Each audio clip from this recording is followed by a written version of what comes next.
My name is Sarah. I used to think love was earned through quiet dedication, until my family taught me it was measured by their version of success.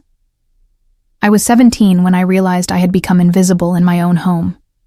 Not the kind of invisible that comes from rebellion or drama, but the quiet kind that settles over you like dust, unnoticed until someone finally bothers to look.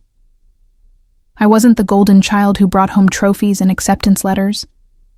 I wasn't the troublemaker who demanded attention through chaos. I was just there. The middle ground nobody bothered to visit. My interests didn't echo theirs. While they talked stocks and business ventures over dinner, I sketched logos in the margins of my homework. When they celebrated my cousin's internship at a law firm, I was teaching myself typography on a laptop they assumed I used for scrolling and wasting time. My small victories, a freelance logo design here, a website mock-up there, never made it to the dinner table. They didn't ask, and I learned not to offer.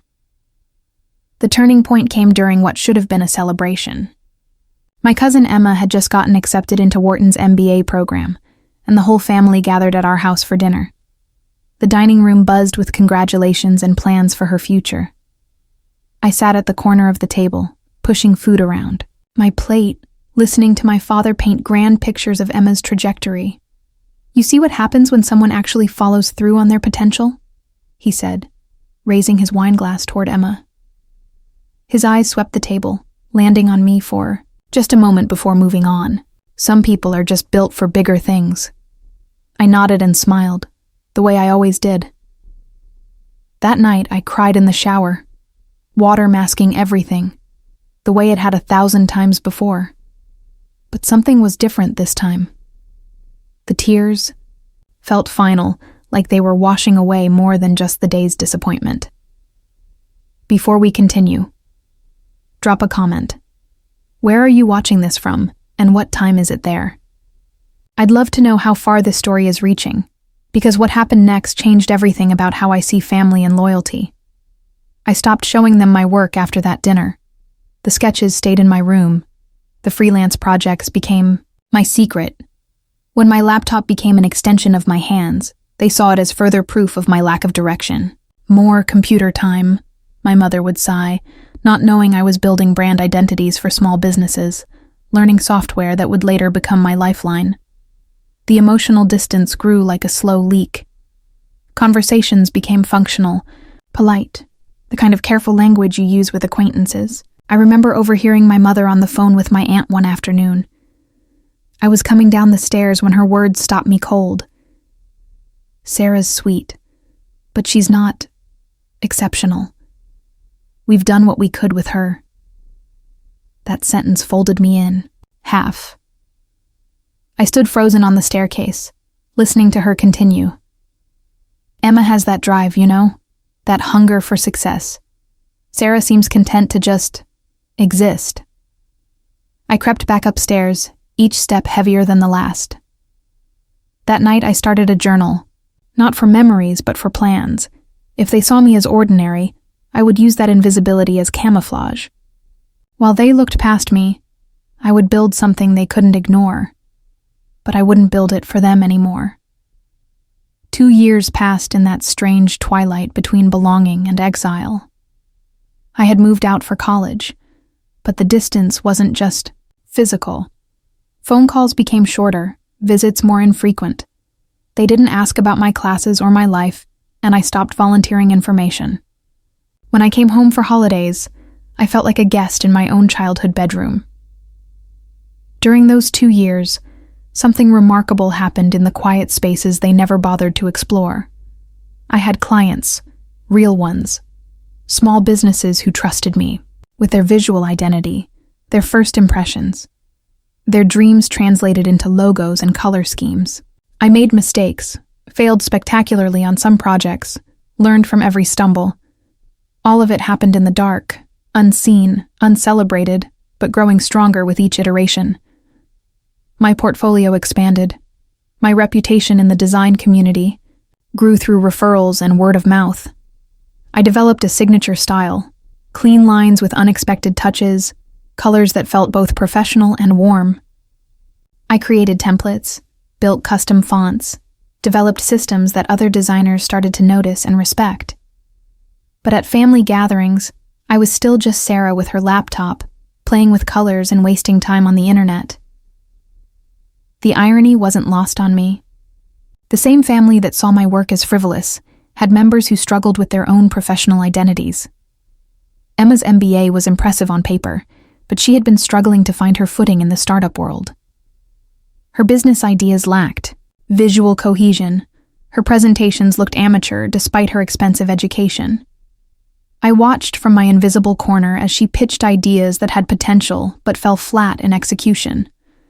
Part of me wanted to help, the way family should help family. But the walls between us had been built brick by brick, through dismissal and indifference, and I couldn't find a way through them that didn't require me to diminish myself. Then one afternoon in March, my phone buzzed with a message that changed everything. It was from Maya, a friend who worked at a venture capital firm downtown. The message was simple. "Hey girl, isn't this your layout style?" attached to a screenshot of a pitch deck. I opened the image and felt the world shift beneath my feet. It was my work, not inspired by my work, not similar to my style. It was literally my design. The layout I had created for a tech startup 6 months earlier, down to the specific color gradient I had spent hours perfecting. The typography was mine, the spacing, the subtle shadow effects that had become part of my signature. Even the icons were ones I had designed from scratch, protected by passwords in my private design library. But this wasn't my client's presentation. The company name was different, the content was different, but the visual DNA was unmistakably mine. And at the bottom of the slide, in small text, was a name that made my stomach drop. Presentation design by Emma Richardson, creative consultant. Emma. My cousin, the golden child who couldn't be bothered to acknowledge my existence, had stolen my work and was using it to build her consulting career. I stared at the screenshot for what felt like hours. My first instinct wasn't anger. It was a strange, hollow recognition. Of course this had happened. Of course the family that couldn't see my value would take it anyway, repackage it, and present it as their own. I took a screenshot of my original work files, time-stamped and watermarked with my digital signature. Then I did something I had never done before. I called my lawyer. Yes, I had a lawyer. The invisible daughter who played with colors on her laptop had quietly incorporated a creative agency 6 months earlier. My business was small but legitimate, with proper contracts, intellectual property protections, and legal representation. All of it hidden from a family who assumed I was still drifting through life without purpose. The cease and desist letter was crafted carefully. Professional, firm, but not angry. It came from Richardson Creative Agency, my registered business name that I had chosen specifically because it honored the family that couldn't honor me. The letterhead was clean, authoritative, with my custom logo prominently displayed. But the letter wasn't signed by me. It was signed by my attorney, representing my company's interests in a case of intellectual property theft. The language was precise: immediate cessation of all use of the disputed materials, public acknowledgement of the unauthorized use, and financial compensation for the commercial value of the stolen work. I didn't want to destroy Emma. I wanted her to see me. 2 weeks later, I was scheduled to speak at a networking event for creative professionals downtown. It was a small panel about building a design business without traditional connections, and I had been invited because of my reputation in the community, a reputation my family knew nothing about. I was backstage, reviewing my notes, when I saw her. Emma, sitting in the third row, notebook open, pen poised, completely unaware that her recently invisible cousin was about to take the stage. Our eyes met the moment I stepped up to the microphone. I watched the color drain from her face, watched her grip tighten on her pen, watched the realization wash over her like a cold wave. I smiled. Not vindictively, not cruelly, but with the quiet confidence of someone who had finally stepped out of the shadows by choice rather than by dismissal. Good evening, everyone. My name is Sarah Richardson, founder of Richardson Creative Agency. Tonight, I want to talk about what it means to build something from nothing, and how the people who can't see your value often become the first to try to take it. Emma left before the Q&A session ended. The next morning, my phone started buzzing. First it was my mother, then my father, then Emma herself, followed by my aunt, and finally a group text that I hadn't been included in for months suddenly had my name added back to it. Sarah, honey, we had no idea you were doing so well with your design work. We're so proud of you. My mother's voicemail was carefully modulated, walking the line between genuine surprise and damage control. My father's approach was more direct. We should talk about this business opportunity. Family should support family, after all. Emma's text was the most telling. Can we meet for coffee? I think there's been a misunderstanding. I read each message with the detached interest of an anthropologist studying a newly discovered tribe. These were the same people who had dismissed my work as computer play, who had made me feel invisible at my own family gatherings, who had literally stolen from me and used it to advance their own agendas. Now they wanted to talk. I didn't respond immediately. Instead, I went to my office. Yes, I had an office. A small but professional space I had rented 6 months earlier when my client base outgrew my apartment. The walls were covered with work from satisfied clients, awards I had won in design competitions, and a framed screenshot of the first 5-star review I had ever received. This space was mine, built without their input, their approval, or their acknowledgement. It existed as proof that their vision of me had never been accurate, just limited. But sitting in my chair, surrounded by evidence of my success, I realized something profound. I wasn't angry anymore. The burning resentment that had driven me through those first months of building my business had transformed into something else entirely. Clarity. I could see them now with perfect vision, the way you can only see something once you've gained enough distance. They weren't villains in my story. They were just people who had confused their own limitations with mine, who had projected their narrow definition of success onto everyone around them. That afternoon, I finally responded to the group text. I appreciate everyone reaching out. I'm free for dinner Sunday if you'd like to catch up. Sunday dinner at my parents' house felt like stepping into a museum of my former life. The same dining room where I had felt so invisible now buzzed with questions about my business, my clients, my future plans. Emma sat across from me picking at her salad, occasionally glancing up with what I recognized as a mixture of embarrassment and curiosity. We really had no idea you had built all this, my mother said, passing the potatoes with the kind of careful attention she used to reserve for Emma's achievements. You were always so quiet about it. I learned to be quiet about a lot of things, I said, not unkindly but with enough weight that the table fell silent for a moment. My father cleared his throat. Well, we're here now. We want to support you. Maybe we could discuss some family investment opportunities or... Dad, I interrupted gently. I appreciate the offer, but my business is fully funded and profitable. I don't need investment. The words hung in the air. I had just told my family, the people who had assumed I was floundering through life without direction, that I had built something stable and successful without them. Emma finally spoke up. Sarah, about the presentation design issue, I want to explain. There's nothing to explain, I said, meeting her eyes directly. You saw work you admired and you used it. The legal matter has been resolved through proper channels.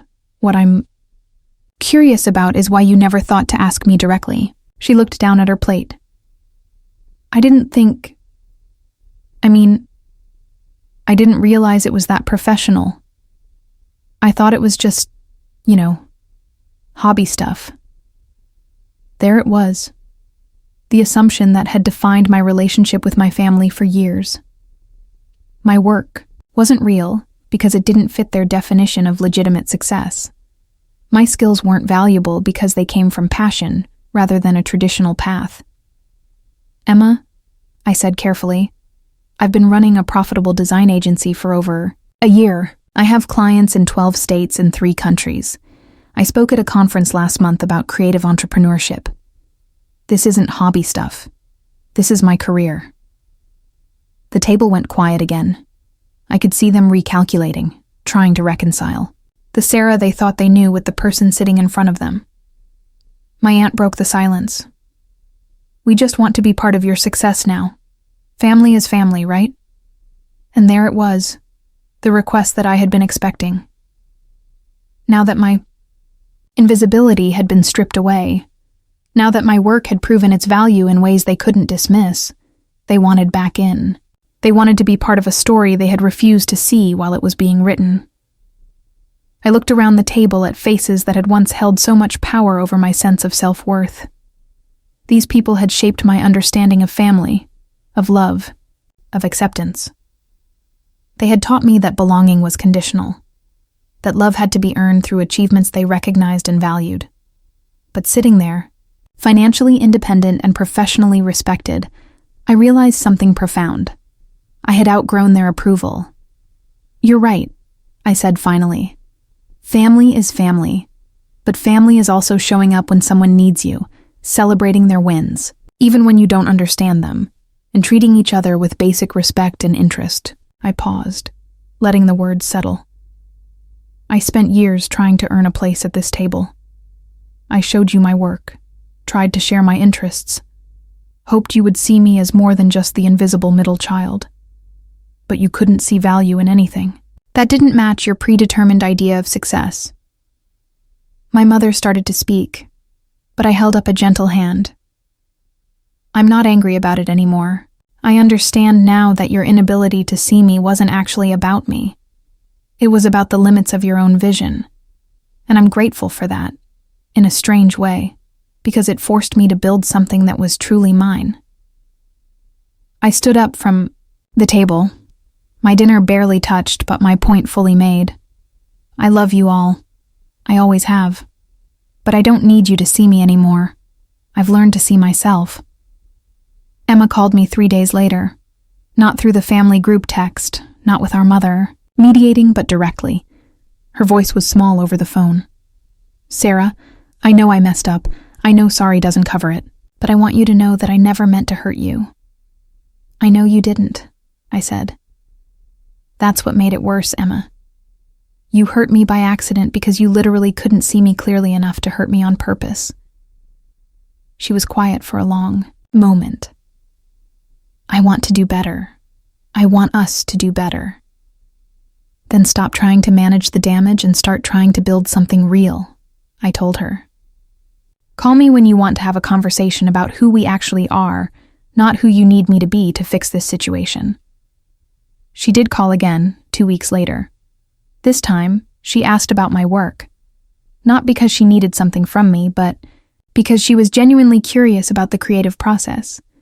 We talked for an hour about design principles, about building a business from scratch, about the courage it takes to bet on yourself when no one else will. It was the first real conversation we had ever had. The family dynamics shifted gradually after that. My parents started asking about my work with genuine interest rather than polite obligation.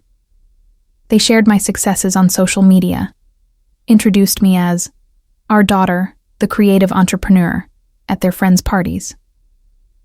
The invisible daughter had suddenly become visible, valuable, worth claiming. But the most interesting change was in myself.